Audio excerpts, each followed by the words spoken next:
Hey guys, what's up? It's Tees here coming at you with another Tips with Tees in College Football 25. Today, I'm going to go over how to take your passing to the next level in College Football 25. If you're struggling right now, passing the ball, throwing too many interceptions, watch this video and I will go over tips that make you more successful, give you more opportunities to throw complete passes and touchdowns, as well as win more football games. But before we get into this video, if you could please leave a like, if you're new to the channel, subscribe, and don't forget to turn on your notifications so you don't miss another Tips with Tees in College Football 25. All right, so number one is to identify if you're facing man coverage or zone coverage pre-snap. Now, before every single pass play that you do, you need to always identify if you're going against man coverage or if you're going against zone coverage, because depending on which one you go against, it really makes a huge difference on what you're looking for in the defense. And what clues that help you find this is very simple, honestly. As you see here, I'm starting a bunch to the left side, or 3 receivers set to the left side, no one on the right side, but you still have a cornerback on the right side. And anytime you see that with no one on the right side and everyone on the left side or opposite sides, this is a obvious identifier that you are going up against zone coverage. As you see here, I'll show you the coverage right here. We are going against zone. As you see that cornerback, he's got a deep zone. And so, yeah, this is one of the major identifiers to know if you're going up against man or zone. If for whatever reason you're still not sure, we're 100% sure if you are going against man coverage, all you need to do is throw someone in motion. As I'll throw Travis Hunter in motion to the right side, you notice that no one follows him from the left side of the field to the right side of the field. Now, it's very, very simple to notice this, and you see that technically I'll throw him back in motion. You'll watch as the cornerback on the right moves a little bit, and then he stops, goes back to his position. You'll see I think he's a cornerback on the right side. He does the same thing. He moves over to the left, and then he'll go back to his position. He'll go all the way across. And that's basically the defense telling you that they're officially handing him off from the cornerback to the next left guy, to the next left guy, to the next left guy. So let's see here. Cornerback moves over, hands him off, everyone moved over, shift over. They didn't shift like I was thinking it was going to happen, but that is what is going on right here. Now, again, this is how you know that you're going up against zone coverage. Now, what happens if you're going up against man coverage? Man coverage is a little bit different, but this is what it looks like essentially. You're basically going to see a cornerback or a defender right over their player that they are guarding on offense. As we start from left to right, you have the cornerback on the left. He's guarding the left receiver. The center receiver in the middle on the left side, he is guarded by a defensive back right over him. Then you have the linebacker over Travis Hunter. Then you have the tight end on the right side. He is being guarded by the cornerback right there. And then you also have that linebacker on the right who's guarding the running back. So again, this is an easy way to notice who is what. If there's someone being in front of every single offensive player like a receiver or tight end or running back, well, then you know that it is man coverage. Now, again, this one might look a little bit similar to, zone coverage because you do have that cornerback on the right side. Now, if you run into that, what you need to do, again, just throw a man in motion to confirm that every single time. If you're like, I'm not sure if that's zone or man coverage, throw someone in motion. Now watch here. Watch as the defender follows Hunter all the way to the other side of the field. That's an obvious telltale sign that you are going up against man coverage. So keep that in mind. And again, one other little bonus tip that I'll throw in there, you want to make sure when you are playing this game that you are selecting your play in the play call sheet as soon as possible. Why? Because you want to give yourself time for pre-snap reads. I always try to pick my play on offense as quickly as I can because I usually have a scheme set up in my head, what I want to do, what I want to run the ball on the certain downs, a certain pass play, certain situation. If I'm on the left side of the field, on the right side of the field, you want to make sure that you select the play as soon as possible. So if you need to throw hot routes in, you could do that. If you need to do custom stems, you have enough time to do that. If you're on the road and you have to, do a hot route 4 or 5 times because it's so hard to hear at the stadium, now you have time to do that. You want to pick your play as quickly as possible so it gives you more time to do pre-snap reads, to do pre-snap adjustments to give you a better success chance when playing this game. So number 2 is going to be knowing when to use each pass catch type. There are 3 catch types in the game. And you're going to see here on this screen here, you have Y or triangle on PlayStation that is offensive, which is an aggressive catch. You're going to have X, which is a reception after catch, meaning your guys going to catch this one on the run. Or you have A, which is a possession catch. Let me show you right now what each of these look like and when to use them. So first, I'm going to start out with a possession catch. This one is very, very simple. Hike the ball, throw it. You hold A and he gets down immediately. If you're about to get lit up by a defender and you might get the ball knocked out, you use this every single time. Throw it, hold A, he gets down to make sure that he successfully makes the catch and then also gets down. So that's the main reason why you want to use possession catches, because sometimes your clock's about to get cleaned and the last thing you want to do is miss out on that catch, miss out on those yards, miss out on the first down, even maybe an injury. You want to stay away from that as much as possible. So the possession catch is perfect. Or you're going on the sidelines, you want to make sure that you make that catch. So let me put Horn on a little out route here. Let me throw it over here. Over here, you want to make sure he gets his feet in bounds, he gets down, or you want to stop from getting out of bounds because you want to keep that clock running. That's another example why you want to use possession catch. Again, this is holding A. Boom, look at this. Holding right there. He got the catch inbound. See his teammates going crazy. Let's try it one more time. Little out route here. Throw it. Keep him in bounds. Hold A or X on PlayStation to do the possession catch. The next catch is going to be X or square on PlayStation. This can be the reception after catch type.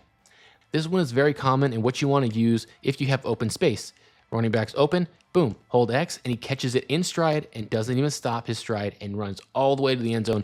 Very, very simple. If you beat someone on a go route, if you're open downfield, this is the one that you're going to want to press every single time. This is the most common one, honestly, and I do it all the time just to make sure because I want to keep my players running and, picking up as many yards as possible. So that is X. That's all you got to do. And I'm not sure if I mentioned this already, but in order to access your player that you're throwing the ball to, once the ball is in the air, you press B. And by pressing B, your player switches to the receiver that you're throwing the ball to, or tight end or running back or whoever it is. And by doing this, that's what allows you to now use that possession, reception after catch, or an aggressive catch. Just depends on what you want to do. Again, I'll try it again. Throw into RB, hold B, switch to him, and then X on the catch, and that is the reception catch. The next one is going to be the aggressive catch. This is with Y or triangle on PlayStation. This one I'm going to be just dumping it off to Webster using the button, and you're going to see just how not really effective it is, honestly. It gets some cool animations, honestly, but it's one of those that you really don't want to use too often because you're not going to make the catch more often than not. You're going to drop them, it's going to get busted out. Unless your player has a really, really high spectacular catch rating, you want to stay away from this one. The drop back to cast, I'm just going to dump it up in the air. Go up in the air. You see he tries to go up and jump for it instead of trying to catch it while running. He just tries to go up and make the catch. But this is a really, really tough one. Tries to go up there again. Look, it's not very successful with it. I rarely use this. And to be honest, I don't really know even what situation you want to use this kind of a catch right here. As I try to go up and I risk my body, your player could get even injured. Comment down below. Let me know what would you use this spectacular catch for? Because I honestly rarely use it, and by rarely, again, I never use it. But those are the three catch types, and if you can master these and know when to use which, pretty much X and A are going to be the two that you want to use the most, you are going to set yourself up for success a lot more because you are going to make the catches, you're going to make the catch and run out in space, make the catch or get down and save that wear and tear, and put yourself up for good success and successfully getting more touchdowns, as well as winning more football games, which is the most important part of this game. All right, so number 3 is going to be high ball passing. This feature is honestly not really talked about that much, even in Madden, and it's a very, very OP passing skill if you can hone it. And the reason is because you're able to throw over defenders. You don't have to worry about your defenders cutting off your passes and intercepting your passes. And that is probably one of the most irritating things in this game, and I know I see it a lot of it in Reddit where it's just, oh, it's so unrealistic. Well, it's part of the game, so you got to learn how to play it and how to, beat it. And high ball passing is how you make sure defenders don't cut off your passes and intercept it. It's that simple. And a high ball pass, all you got to hold is LB or L1 on PlayStation, and then whatever your passing icon is, basically whoever you're passing it to. Watch here as I throw a little in route to Travis Hunter. Not a good idea here as it should have been intercepted, and it just wasn't really a good idea to throw by Sanders. But again, I'm controlling him right here. Boom, that one should have been intercepted. I don't know how the heck it was not. Let me hold on to the ball a little bit later here. Just to see here, look, as the player's right there, he easily picks that one off. And like I said, they're probably going to run it back for a touchdown. And that's the one thing you're trying to avoid. Pick sixes are so easy in this game. So you want to avoid ever throwing interceptions. But if I hold LB or L1 on PlayStation while throwing to Travis Hunter, let's see what happens here. Boom, he's trying to cut that pass off. Well, I throw it over him. Yes, he didn't make the catch, but that ball was not able to be intercepted. And that is key because you want it to be either catchable for your player or not. And look, he's not able to catch that one either, but still, there was no way for number 2 to pick that one off. Let's see if I can get a completion here. Wait a little bit longer, throw it over his head, boom, catching it right over number 2, and that is how you do it. The goal is obviously making sure that no one's able to cut through your passes and pick them off as I held that one a little bit, or I threw that one a little bit too early. The goal here is obviously to make sure you're not throwing balls that are going to get intercepted. That is the main thing, because pick sixes are so easy in this game. Boom, got him. Throwing over the top of the players. They have no idea. They can't jump up enough to pick it off, and that sets you apart from your competition. This is just one example. I have other ones. I even have a whole high ball passing video if you want to check it out.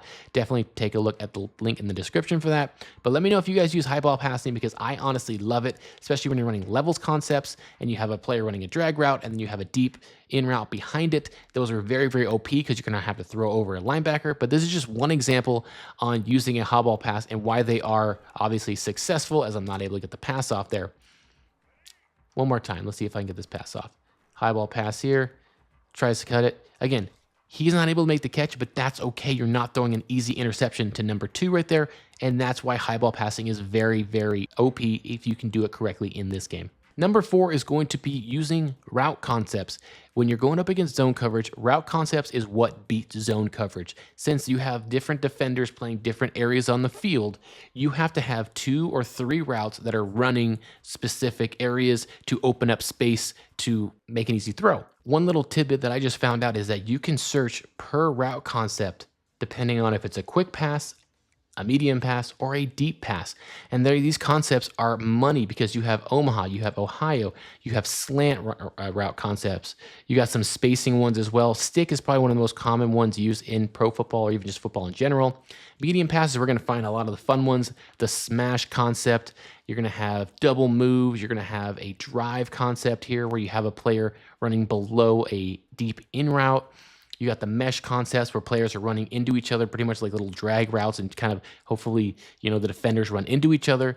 And then you got shallow crosses. You got the Texas route, which is basically the running back who's running a little slant route, basically. And that one gets open more often than not, especially if we're able to create space.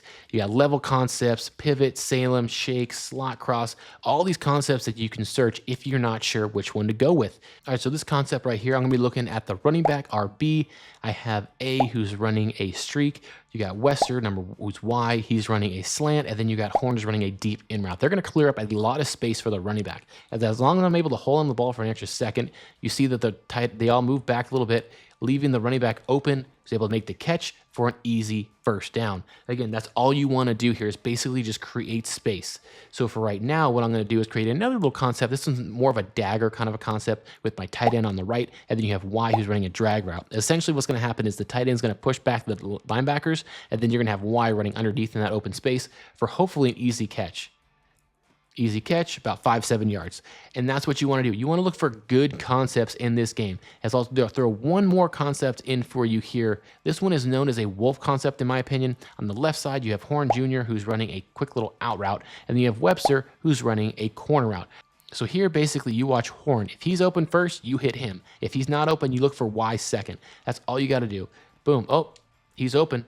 Okay, you can easily take your 5 yards. You don't have to go too crazy there. I might have had Y there for, you know, a bigger play. So again, you're going to look here and look on the wolf concept on the left side. It's basically, again, an out route, and then you have the corner route.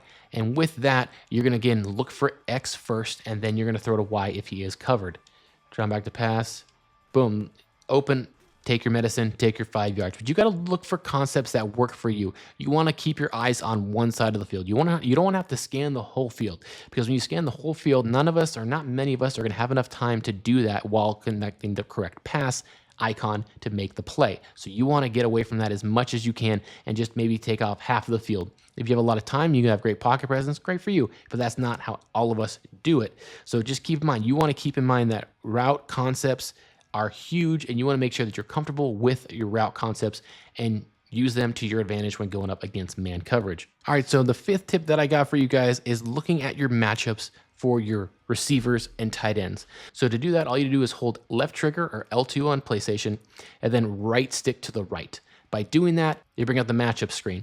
And as you see your receivers here, underneath them, they will all have an icon, a color icon. It's usually red, yellow, or green.